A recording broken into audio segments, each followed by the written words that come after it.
Bismillahirrahmanirrahim. Assalamualaikum warahmatullahi wabarakatuh. Alhamdulillahilladzi anzala ala abdihil kitaba wa lam yaj'al lahu iwaja. Asyhadu an la ilaha illallah wahdahu la syarikalah wa asyhadu anna Muhammadan abduhu wa rasuluhu al-mab'uts rahmatan lil alamin. Wassalatu wassalamu ala imamil muttaqina wa qudwatin nasi ajma'in, sallallahu alaihi wa ala alihi wa sahbihi wa sallama ila yaumiddin, amma ba'd. Pemirsa Ruas TV di mana saja berada, rahimani wa rahimakumullah. Syukur dan bahagia sekali kembali bisa berjumpa dengan para pemirsa semua yang alhamdulillah pada hari ini kita sudah berada pada puasa yang ke-12. Semoga seluruh amal ibadah kita diterima oleh Allah Subhanahu wa taala dan kita semua senantiasa mendapatkan limpahan kesehatan dan kekuatan oleh Allah Subhanahu wa taala dalam menyelesaikan sisa Ramadan beberapa hari ke depan.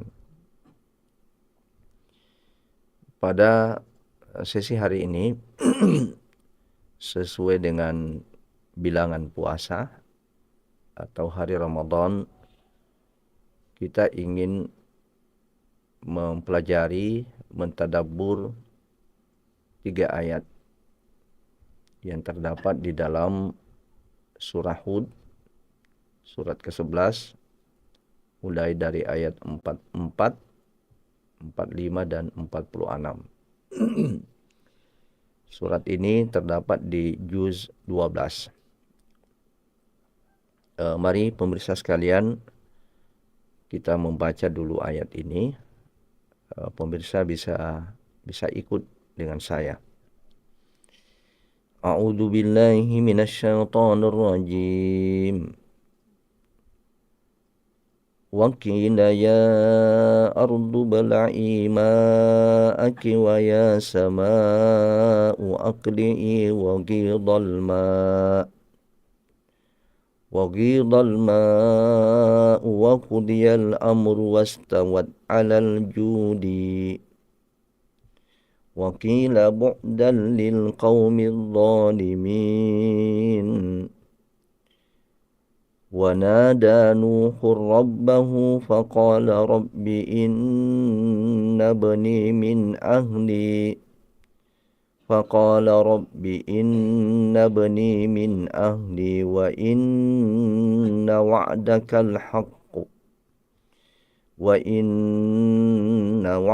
الحق وأنت أحكم الحاكمين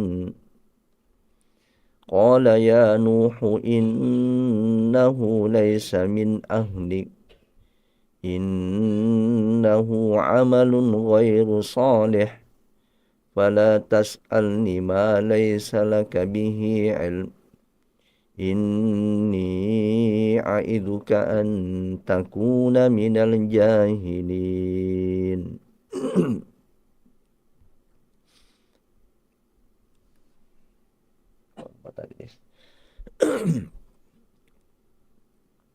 Baik, kita terjemahkan dan kita jelaskan menurut tafsir beberapa ulama. Wakila, dan dikatakan, difirmankan, ya ardu, wahai bumi, ibla'i, tahanlah, ma'aki, airmu, waya sama, dan wahai langit, iqla'i, berhentilah, maksudnya berhentilah menurunkan hujan, Waqidal ma, maka air itu pun surut. Jadi ayat ini berkaitan dengan umat Nabi Nuh ketika mereka sampai pada puncak penolakan terhadap ajaran yang disampaikan oleh Nabi Nuh alaihi salam, maka Allah Subhanahu wa taala mendatangkan azab, mendatangkan bencana kepada Nabi Nuh, kepada kaum Nuh, berupa banjir yang super bandang, banjir yang super dahsyat. Kenapa dikatakan dahsyat? Karena belum pernah terjadi sebelumnya bahwa banjir air itu hampir melewati gunung. Maka ketika mereka sudah ditenggelamkan, kaum Nuh ini ditenggelamkan, dan Nabi Nuh beserta pengikut-pengikutnya berada di atas bahtera, berada di atas kapal yang di dalam kitab tafsir disebutkan ada kurang lebih 80 orang dengan istrinya di atas kapal itu.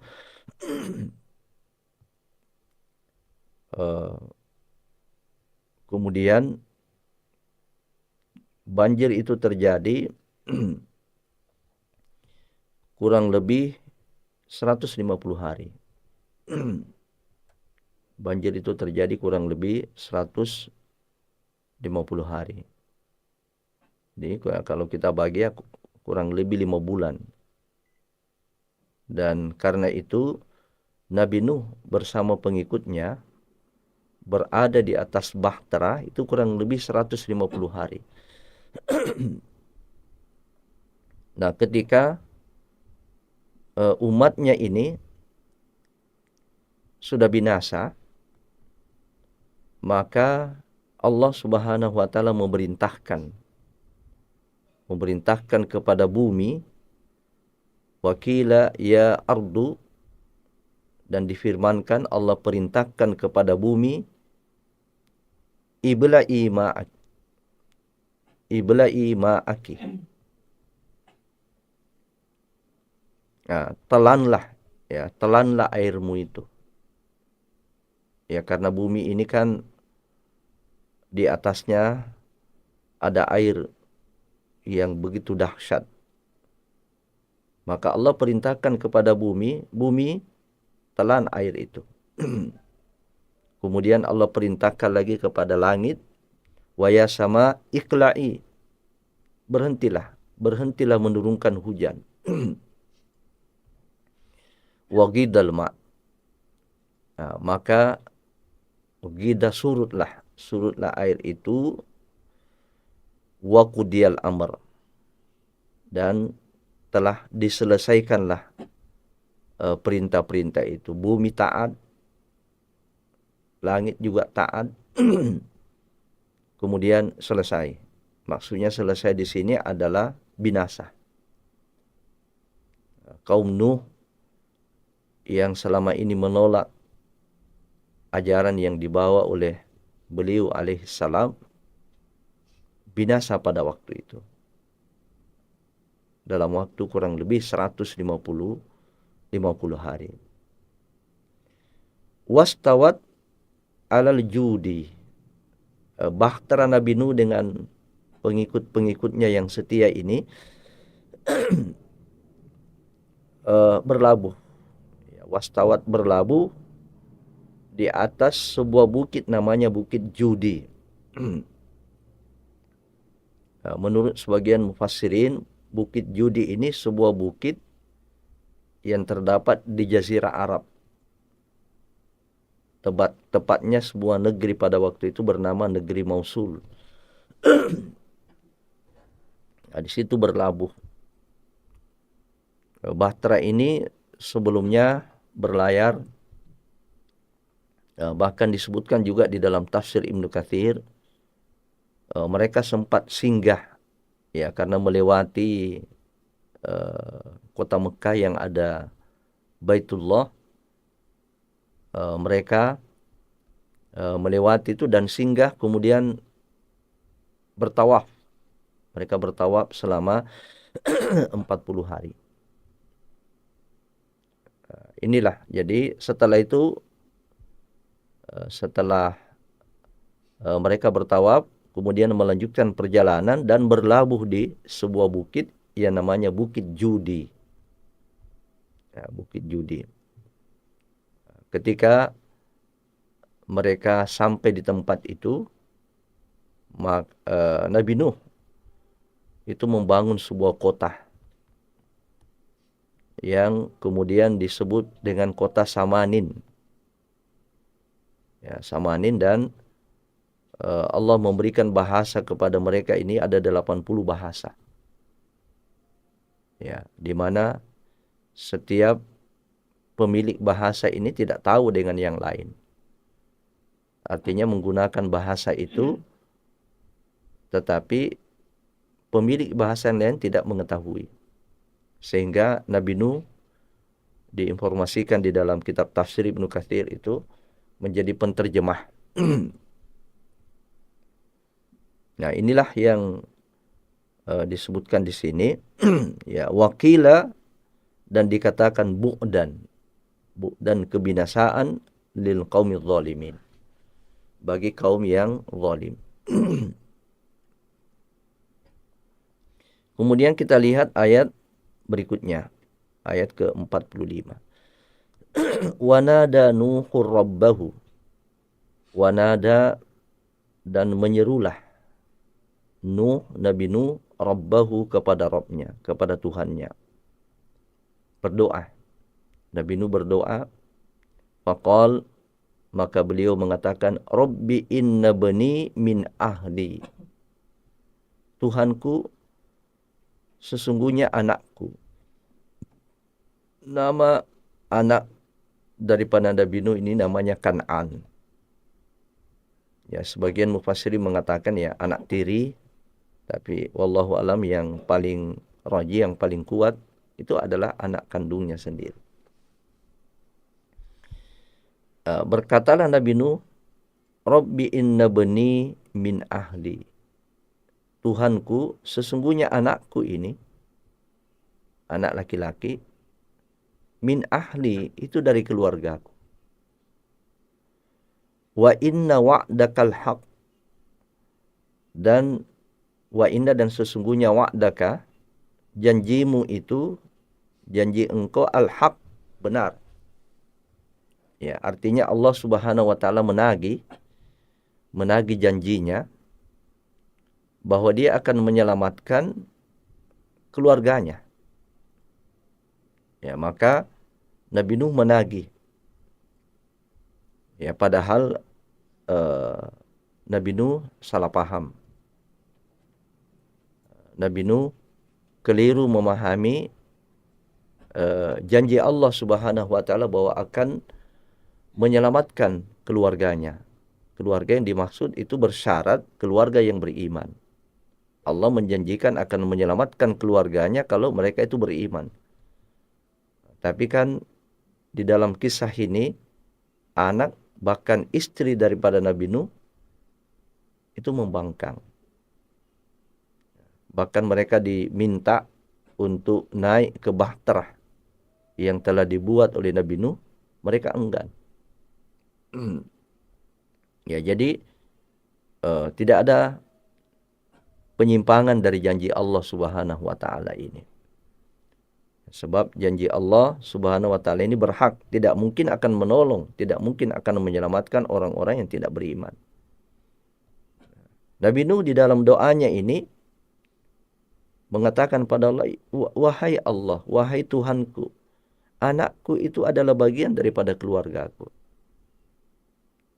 Wa inna wa'dakal haq, dan sesungguhnya janjimu itu benar. Wa anta ahkamul hakimin, dan engkau ahkamu, sebaik-baik hakim. sebaik-baik pemutus al-hakimin, dari seluruh hakim. Engkaulah hakim yang paling adil di dalam memutuskan satu perkara. Kemudian ayat 46, Qala ya Nuh, Allah berfirman, ya Nuh. Jadi Allah menjawab doa daripada Nabi Nuh tadi. Allah mengatakan, ya Nuh, wahai Nuh, innahu, sesungguhnya dia, anakmu itu Kan'an, laisa min ahlika. Laisa, bukan, min, dari, ahlika, keluargamu. Ya, sesungguhnya putramu itu bukan keluargamu. Innahu amalun ghairu saleh. Sesungguhnya dia, anakmu Kan'an itu adalah amal yang tidak soleh. Ya, amalun ghairu saleh. Dia adalah amal yang tidak soleh. Ya, sebentar kita jelaskan. Kalau singkatnya ya, dia anak yang tidak soleh. Tapi disebutkan di sini, innahu amalun ghairu saleh. Sesungguhnya anakmu itu tidak soleh. Amal yang tidak soleh. Fala tas'alni ma laysa laka bihi ilm. Fala, maka jangan, tas'alni, engkau meminta, ma laysa laka, apa yang tidak ada bagimu, bihi, dengannya, ilmu. Artinya, jangan engkau memohon kepadaku sesuatu yang kamu tidak mengetahui hakikatnya. Ya, jangan kamu meminta kepadaku sesuatu yang kamu tidak ketahui ilmunya. Inni a'iduka, sesungguhnya aku, kata Allah, a'iduka, menasihatkan kepadamu, memperingatkan kepadamu, antakuna minal jahilin, agar jangan engkau termasuk di antara orang-orang yang jahil, orang-orang yang bodoh. Nah, ayat ini, para pemirsa sekalian rahimani wa rahimakumullah, sebenarnya merupakan rangkaian daripada kisah penenggelaman kaum Nuh. Ya, dimulai dari bagaimana Nabi Nuh berdakwah siang dan malam. Nabi Nuh ini Masya Allah berdakwah 950 tahun. Ada surat khusus yang menjelaskan itu, surah Nuh. Inni da'autu qawmi layla wa nahara falam yazidahum du'ai illa firara. Sesungguhnya saya mengajak mereka, ya Allah, siang dan malam. Menunjukkan bagaimana Nabi Nuh ini bekerja keras untuk memahamkan kaumnya akan tauhid, bahwa yang hak, yang benar, yang disembah itu hanyalah Allah Subhanahu wa ta'ala, bukan patung-patung, bukan patung-patung buatan manusia, bukan makhluk yang merupakan ciptaan Allah Subhanahu wa ta'ala. Tetapi falam yazidhum du'ai illa firara, tidak menambah seruan-seruanku itu melainkan mereka lari. Bahkan Nabi Nuh mengatakan lagi, inni a'lantu lahum wa asrartu lahum israra falam yajidhum du'ai illa firara. Saya mengajak mereka dengan metode sembunyi-sembunyi, mendatangi mereka di waktu malam, menyelusup masuk ke komunitas mereka, ke rumah-rumah mereka, ya, dengan harapan kalau mereka menerima seruanku, mereka merasa terjamin keamanannya. Ya, sebab akan diteror orang-orang yang mengikuti Nabi Nuh. Saya juga mengajak mereka secara terang-terangan, tetapi semua itu tidak memberikan manfaat kepada mereka. Ya, akhirnya di surah itu Nabi Nuh, ya, Nabi Nuh yang sudah berdakwah 950 tahun, lalu kemudian berdoa, Rabbi la tadar alal ardi minal kafirina dayyara. Wahai Tuhanku, jangan engkau menyisakan orang-orang kafir di muka bumi ini. Innaka intadarhum yudillu ibadak walam yajidu illa fajiron kafara. Sesungguhnya jika engkau meninggalkan mereka itu, tidaklah mereka melahirkan generasi, melainkan generasi-generasi yang kafir. Mereka akan menyesatkan orang, mengkafirkan orang, menyesatkan. Doanya Nabi Nuh diijabah, dikabulkan. Ya, sehingga diilhamkan, diwahyukan kepada Nabi Nuh untuk membuat perahu di atas gunung, di atas bukit. Ya, orang jadi heran semua. Kok ada orang yang membuat perahu di atas bukit? Perahu itu umumnya dibuat di pinggir laut. Ini dibuat di atas bukit. Mereka tidak tahu bahwa sesudah perahunya itu selesai, Allah akan mendatangkan banjir besar. Dan itulah yang terjadi. Mendatangkan banjir besar. Banjir super dahsyat. Yang pada akhirnya jangankan umatnya, istri dan anaknya saja itu tidak mau ikut di atas perahu itu. Istri dan anaknya memang menolak, disebutkan di dalam surat At-Tahrim. Wa daraballahu matalan lilladzina kafaru imra'ata Nuhi wa imra'ata Lut. Allah membuat perumpamaan istri-istri yang kafir. Siapa itu? Istrinya Nabi Nuh dan istrinya Nabi Lut. Kanata tahta abdaini min ibadina salihain. Dia berada di bawah kepemimpinan, di bawah pengayoman dua hamba yang soleh, Nabi. Fakhanatahuma. Ya, tetapi keduanya mengkhianati. Falam yughniya anhuma minallahi syai'a wa qila dukhulan nar ma'ad dakhilin. Tapi mereka tidak menerima ajaran daripada suaminya, dan Allah menetapkan keduanya ini masuk ke dalam neraka, kekal di dalamnya. Nah, inilah para pemirsa sekalian, terjemahan dan tafsir ijmali daripada 3 ayat ini, yang sesungguhnya merupakan cuplikan sebagian daripada kisah pembinasaan kaum Nuh. Nah, mari kita melihat apa saja fawaid, apa saja faedah-faedah dan manfaat yang bisa kita petik dari 3 ayat ini. Sehingga sangat sayang sekali kalau kita melewati ayat ini, kemudian kita tidak sempat berhenti merenung, mentadabbur. Mari yang sudah berada di ayat ini, tadarusnya sudah berada di ayat ini, di juz ke-12 ini, mari sejenak kita membuka ayat-ayat itu tadi, lalu kemudian mari kita sejenak bersama-sama merenung dan mentadabbur ayat ini.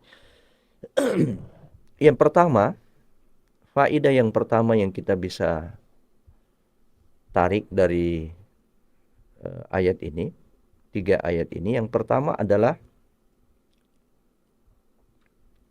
ketundukan yang sempurna dari bumi, langit, dan bukit. Semuanya tunduk pada perintah Allah. Itu kita bisa lihat tadi ketika Allah perintahkan kepada bumi, telan air. Dia telan air itu. Wahai langit, berhenti, berhenti menurunkan hujan. Berhenti dia menurunkan hujan. Kemudian bukit juga, bukit tidak goyah. Bukit itu tetap dia menerima bahterah daripada Nabi Nuh untuk berlabuh di situ. Bahkan juga di dalam kitab tafsir dikatakan ada beberapa burung-burung yang memberikan informasi kepada Nabi Nuh bahwa akan datang banjir besar. Ini semua menunjukkan kepada kita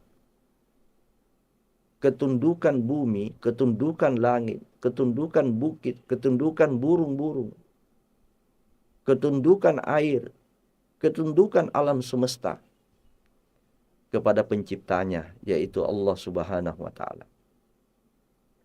Itulah sebabnya Allah Subhanahu wa Ta'ala berfirman, memperingatkan kepada manusia dalam surat Ali Imran ayat 83. Afa ghaira dinillahi yabghun. Apakah mereka mencari agama, mencari ad-din, mencari ketundukan, kepatuhan, peribadatan selain daripada dinullah, selain daripada konsep peribadatan yang diajarkan oleh Islam, yang diajarkan oleh Rasulullah Shallallahu Alaihi Wasallam. Kenapa? Walahu aslama man fis samawati wal ard tau'an wa karhan wa ilaihi turja'un. Ya, kenapa? Karena kepadanya semua sudah Islam, semua sudah tunduk. Jadi Islam itu salah satu maknanya adalah ketundukan dan kepatuhan. Jadi Islam ini alam semesta ini, bumi, langit, gunung, tumbuh-tumbuhan, hewan, seluruhnya. Ya, seluruhnya itu sebenarnya dari sisi bahasa mereka itu Islam. Ya, mereka tunduk dan patuh. Manusia juga sebenarnya dari sisi fisik itu semua Islam, ya, yaitu tunduk dan patuh dengan aturan-aturan Allah. Bagaimana peredaran darah kita, metabolisme yang berjalan di dalam tubuh kita, itu semua tunduk pada aturan-aturan Allah, hukum Allah. Namun tentu bukan Islamnya tubuh yang diperintahkan, tapi Islamnya jiwa kita ini, Islamnya akal kita, Islamnya hati kita yang merupakan rajanya anggota tubuh. Sehingga anggota tubuh kita ini bisa dikendalikan untuk tunduk kepada hukum-hukum Allah, tunduk kepada syariat-syariat Allah Subhanahu wa Ta'ala. Jadi Allah mengatakan apa mereka mencari lagi konsep peribadatan, mencari ad-din selain daripada dinullah. Ya, padahal semuanya sudah Islam. Semuanya sudah tunduk, sudah patuh. Sehingga kalau semuanya sudah Islam, gimana dengan orang-orang manusia-manusia kafir ini? Manusia-manusia yang tidak beriman ini. Nah, tentu langit dan bumi ini itu bukan penghuni neraka. Penghuni neraka adalah manusia yang tidak Islam. Nabi SAW mengingatkan seluruh umat manusia dalam hadis sahih riwayat Imam Muslim, sebagaimana yang diriwayatkan oleh Abu Hurairah radhiyallahu anhu. Walladzi nafsu Muhammadin biyadih, demi yang jiwa Muhammad berada di tangannya, di tangan Allah. La yasma'u bi ahadun min hadhil ummah, tidaklah salah seorang daripada umatku ini mendengar aku sudah diutus. Yahudiyun wala nasraniyun, baik dia Yahudi maupun Nasrani. Tsumma yamutu walam yu'min bima ursiltu bihi, kemudian dia tidak beriman kepada risalah yang aku bawa. dia tidak memeluk Islam, dia tidak menerima Islam, illa kana min ashabil nar, illa kana min ashabin nar, melainkan mereka itu adalah penduduk api neraka. Ya, ini yang pertama, faedah yang bisa kita petik dari ayat-ayat tadi. Ya, bahkan di ayat-ayat lain juga api yang dasarnya itu adalah panas, ketika Allah perintah untuk dia jadi dingin, dia tunduk. Ya naru kuni bardan wa salaman ala Ibrahim. Jadi perintah itu datang dari Allah kepada api yang yang akan membakar Ibrahim pada saat eksekusi. Ibrahim pada waktu itu dieksekusi oleh kaumnya karena diyakini dialah yang menghancurkan patung-patung. Lalu dibuatkanlah api unggun, dibuatkanlah api yang besar, lalu kemudian dilempar masuk ke dalam api itu. Tapi Allah Subhanahu wa taala berkehendak lain. Api yang karakter dasarnya adalah panas, Allah perintah. Dan di sini kita bisa melihat lagi bagaimana ketundukan api itu, ketundukan makhluk Allah Subhanahu wa taala kepada penciptanya. Begitu dikatakan dingin wahai api, dinginlah dan selamatkan Ibrahim, maka dia jadi dingin. Nah, karena itu tidak ada yang mustahil. Ya, kalau Allah mau. Sesuatu yang memiliki karakter dasar tidak bisa, itu bisa kalau Allah mau.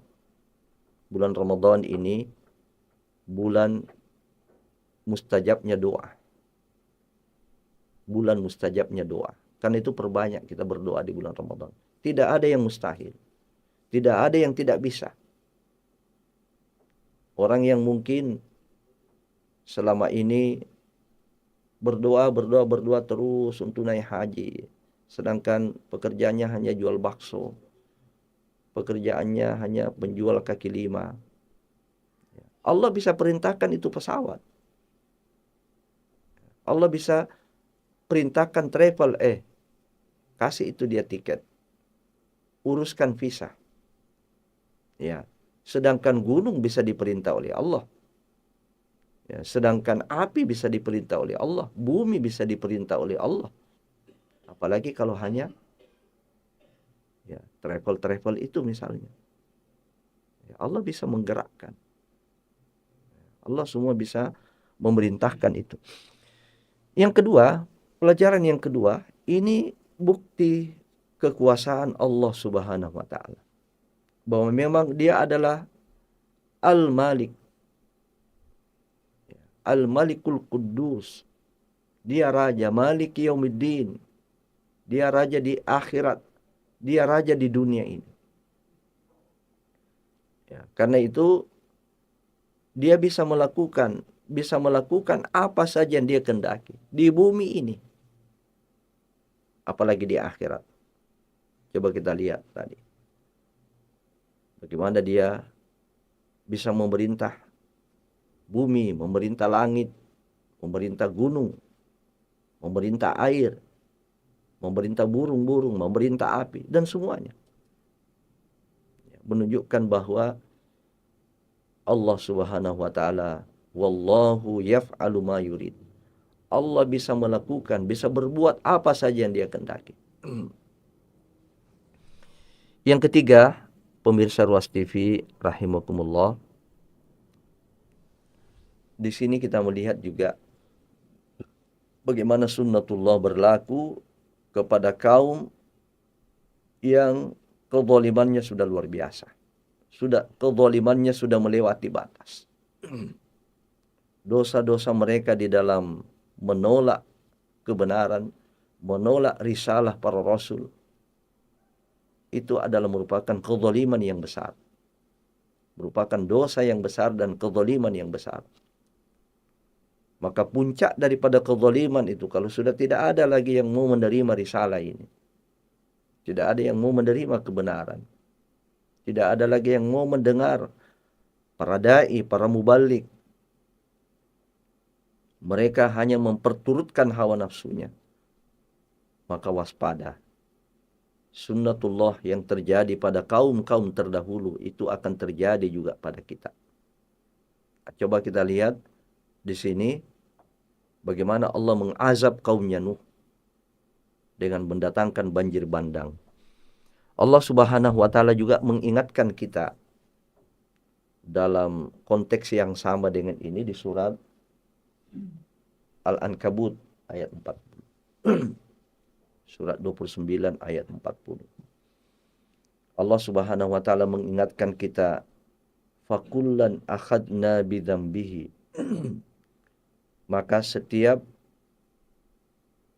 dosa-dosa itu kami akan azab.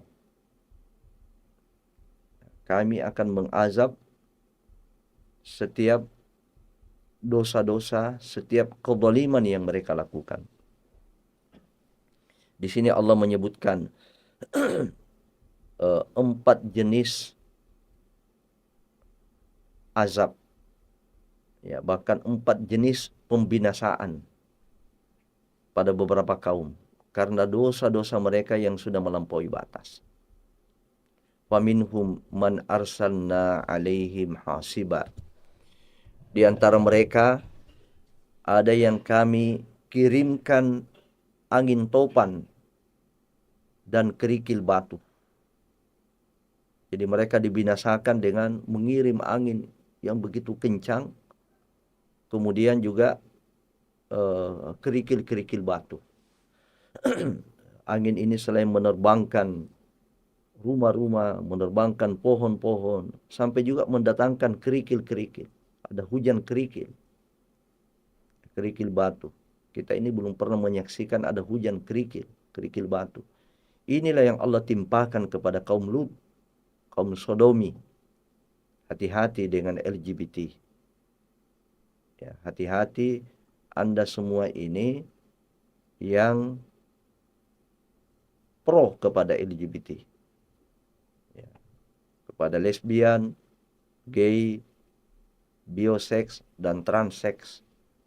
Itu semua adalah perilaku-perilaku yang menyimpang. Perilaku-perilaku yang menentang syariat Allah Subhanahu wa taala. Kaum Lut itu adalah merupakan pelajaran yang berharga bagi kita. Ya, kaum Sodomi, ya, Allah binasakan mereka dengan apa? Dengan angin topan yang diiringi dengan batu kerik. Wa minhum man akhadathu sayhah. Di antara mereka juga ada kaum yang kami binasakan dengan suara yang keras, suara yang menggaung, yang memecahkan gendang-gendang telinga kita. Jadi suara kita ini juga dia memiliki batas. Ya, dia memiliki batas mendengar suara. Ketika dia di bawah tidak kedengaran suara itu, volumenya kecil. Tetapi ketika volumenya sudah di ambang batas, itu bisa mematikan. Dan ini yang terjadi kepada kaum Tsamud. Ya, kaum Tsamud yang juga membangkang Nabi Soleh. Termasuk ada unta. Ada unta yang dimuliakan oleh Allah. Harus dirawat, dipelihara. Malah justru mereka sembelih. Ya, nakatullah, begitu mulianya unta itu sampai disebut dengan istilah nakatullah. Allah menyandarkan namanya kepada unta. Nah, ini kaum Tsamud. Kemudian yang ketiga adalah wa minhum man khasafna bihil ard. Dan ada kaum yang kami benamkan ke dalam bumi. Nah, inilah yang pernah terjadi, kalau istilah sekarang ini namanya likuifaksi. Allah putar bumi itu, daratan itu Allah putar, kemudian Allah benamkan turun. Ini yang terjadi pada Qarun. Dan yang keempat adalah wa minhum man aghraqna. Dan di antara mereka ada kaum yang kami tenggelamkan. Ada kaum yang kami tenggelamkan dengan air. Ada air banjir, itulah Nabi Nuh yang sementara kita bahas. Dan ada lautan, itulah Fir'aun dengan pengikut-pengikutnya. Kami tenggelamkan di Laut Merah. Wa ma kana Allahu liyadlimahum. Allah Subhanahu wa taala tidak berbuat zalim kepada mereka. Walakin kanu anfusahum yadlimun. Sesungguhnya mereka sendirilah yang berbuat zalim. Apa itu kezaliman? Inna syirka la dzulmun adzim. Sesungguhnya kesyirikan, menyembah selain Allah, menyekutukan Allah Subhanahu wa taala, itulah kezaliman yang besar. Karena itu Allah tidak pernah berbuat zalim kepada mereka, tetapi mereka lah yang mendolimi dirinya sendiri. Nah, pemirsa Ruas TV rahimani wa rahimakumullahu jami'an. Sedikit kita masuk lagi apa yang terjadi ketika perahu Nabi Nuh ini berlabuh di Bukit Judi tadi. Ya, sebagian mufassirin menyebutkan itu terjadi pada tanggal 10 Muharram. Tentu tahunnya, peristiwanya berbeda dengan peristiwa penyelamatan Nabi Musa dari kejaran Fir'aun dan tentaranya. Musa diselamatkan oleh Allah dari kejaran Fir'aun dengan menenggelamkan Fir'aun di Laut Merah. Itu terjadi pada tanggal 10 Muharram. Demikian juga penyelamatan Nuh dengan kaumnya yang ikut, pengikutnya Nabi Nuh, yang tadi kita sebutkan ada 80 orang. Itu juga terjadi pada tanggal 10 Muharram. Ya, disebutkan di dalam kitab tafsir, mereka berpuasa. Ya, pada hari itu mereka juga berpuasa. Sebagaimana juga kaumnya Nabi Musa juga berpuasa. Nah, ini menunjukkan kepada kita ketika Allah menyelamatkan kita dari sesuatu, mari kita mensyukurinya. Mari kita mensyukuri penyelamatan itu, dan salah satu bentuk kesyukuran yang ditunjukkan oleh para nabi ini adalah berpuasa. Bahkan Nabi kita Muhammad SAW juga berpuasa. Ya, bahkan beliau mengatakan kita lebih berhak sebab Nuh itu adalah saudara saya. Ya, Musa dan Nuh misinya itu adalah misi tauhid. Ya, kitalah yang paling berhak merayakan itu, kalau mau diistilahkan dengan merayakan. Maka Nabi SAW memerintahkan sahabatnya untuk berpuasa pada tanggal 10 Muharram. Disebut dengan puasa Asyura. Nah, lebih dari itu malah Nabi mengatakan kalau bisa saya masih hidup tahun depan, saya akan berpuasa 1 hari sebelumnya. Supaya menyelisihi mereka. Nah, mari kita lihat pelajaran berikutnya. Pelajaran atau faedah berikutnya dari ayat-ayat tadi. Yang keempat. Yang keempat, ayat ini mengajarkan kepada kita bahwa anak itu termasuk amal. Kenapa? Allah mengatakan innahu ghairu amalun soleh. Innahu, gimana di ayat itu tadi disebutkan innahu amalun ghairu soleh. Ya, sesungguhnya dia anakmu itu amal, tapi ghairu soleh. Ya, amal itu kan terbagi dua, ada amal soleh dan ada amal ghairu soleh. Nah, anak yang soleh jelas anak yang beriman. Sebab tidak ada istilah kesolehan kalau tidak didasari oleh keimanan. Dan ada anak yang ghairu soleh. Anaknya Nabi Nuh ini ghairu soleh. Dia amal. Kenapa dia dikatakan amal? Sebab memang anak itu adalah hasil daripada proses. Proses itu adalah aktivitas, amal. Ya, amal. Ya, dia lahir itu karena ada proses. proses kedua orang tua, suami, istri, ayah, ibu. Dia amal. Amal ini kita diperintahkan setiap amal yang kita lakukan itu harus soleh. Maka termasuk anak, kalau anak itu adalah amal, maka harus disolehkan anak itu. Harus kita berupaya untuk mensolehkan anak itu. Sehingga anak ini, walaupun kita meninggal, dia bisa menjadi amal jariah. Nah, itulah sebabnya disebut di dalam hadis, ketika anak Adam meninggal, terputus seluruh amalnya kecuali 3. Nah, makanya dikatakan amal waladun soleh. Memang sudah disebutkan sebelumnya di dalam hadis itu bahwa idza mata ibnu Adam inqata'a amaluhu. Jika meninggal anak Adam, setiap manusia yang meninggal terputus seluruh amalnya. Berarti kecuali 3. Berarti 3 ini amal. Waladun soleh itu amal.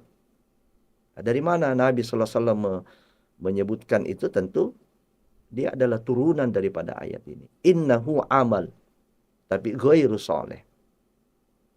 Nah, anak yang soleh itu bisa menjadi amal jariah, amal yang mengalir terus. Ya, karena setiap dia baca Quran, setiap dia sholat, setiap dia bersedekah, itu juga dapat pahala. Tidak terputus pahala kepada orang tuanya. Kenapa bisa orang tuanya dapat pahala? Ya, karena jasanya. Ya, karena jasa daripada kedua orang tuanya. Bahkan disebutkan dalam satu hadis, dalam hadis riwayat Imam Ibnu Majah, nanti ada orang tua di surga itu heran dinaikkan tingkatan surganya. Ya, lalu dia mengatakan, "Anna hada? Bagaimana bisa ini ya Allah? Bagaimana bisa ini? Saya berada di tingkatan di bawah ini, kemudian saya didongkrak naik, di-upgrade naik ke tingkatan yang tertinggi." Fayuqal, maka dijawab, "Bistighfari waladika laka." Itu disebabkan karena doa istighfarnya anakmu untukmu. Anakmu yang kamu tinggalkan itu, yang masih hidup itu, selalu membaca doa Rabbighfirli wali walidayya warhamhuma kama rabbayani shaghira. Ini doanya saja sudah dinaikkan tingkatan surganya, apalagi amal-amalnya yang lain. Berikutnya, yang kelima, Allah Subhanahu wa taala juga mengajarkan kepada kita tentang hakikat keluarga. Jadi keluarga yang hakiki, yaitu keluarga yang bersama kita di akhirat. Ya, makanya Allah sudah membuat syarat di dunia ini agar keluarganya bisa berkumpul kembali di surga, bisa utuh kembali di surga. Syaratnya adalah beriman dan beramal soleh. Sebab itulah keluarga yang akan menemani kita di surga. Kalau dia tidak beriman, dia tidak beramal soleh, dia akan berpisah. Yauma yafirrul mar'u min akhihi wa ummihi wa abi wa sahibatihi wa bani. Ketika lari, mereka semua berpisah-pisah, saudaranya, ayahnya, ibunya, anaknya, dia akan berpisah-pisah. Tapi kalau dia beriman dan beramal soleh, dan dia meninggal dalam keadaan istiqamah, Allah akan mengumpulkan kembali mereka. Itulah hakikat keluarga yang sebenarnya. Jadi hakikat keluarga itu bukan hanya semata-mata pada nasab. Tapi hakikat keluarga adalah sekumpulan orang dalam satu nasab yang kemudian beriman. Walladzina amanu wattaba'athum dzurriyyatuhum biimanin alhaqna bihim dzurriyyatahum. Dan orang-orang tua yang beriman, kemudian anak cucu mereka mengikuti dengan keimanan, Allah akan kumpulkan mereka. Allah akan pertemukan mereka di surga.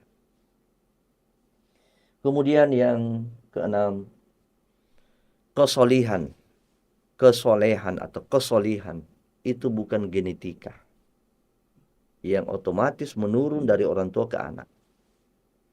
Ya, apa buktinya? Nabi Nuh. Ya, Nabi Nuh kok bisa anaknya tidak soleh?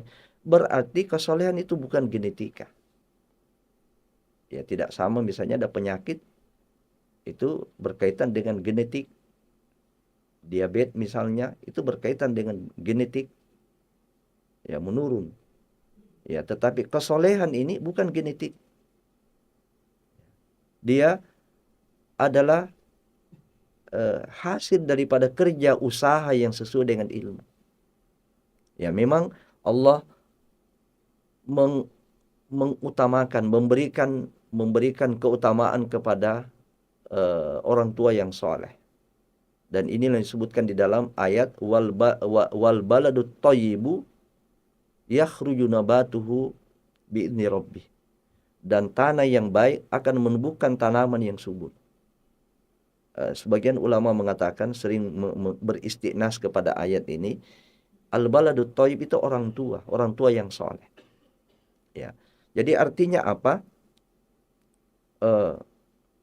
Kita harus bekerja keras mendidik anak kita. Kita harus bekerja keras mendidik anak kita dengan ilmu. Ilmunya yang pertama menurut Al-Quran, solehkan dulu orang tua. Jadikan kita ini sebagai tanah yang subur. Al-balad wal baladu thayyibu tadi itu.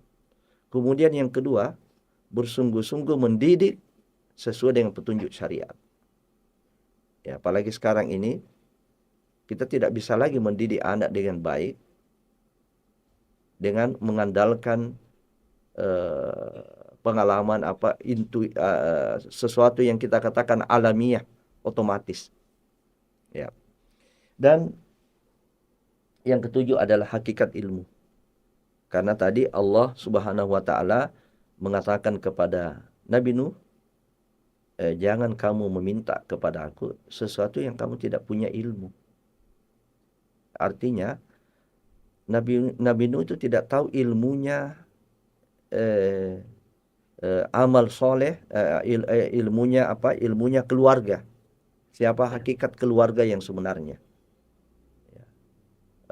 Dan mungkin dia lupa bahwa janjinya Allah yang dia tagih itu bersyarat, yaitu beriman. Ya. Karena itu ini juga menunjukkan bahwa Nabi itu juga punya kelemahan. Ya, dia adalah manusia yang termulia, yang terpintar di dunia ini. Tetapi itu tidak menunjukkan bahwa dia sudah sempurna dalam ilmu. Ilmu yang Allah berikan kepadanya itu baru sedikit. Qul innamal ilmu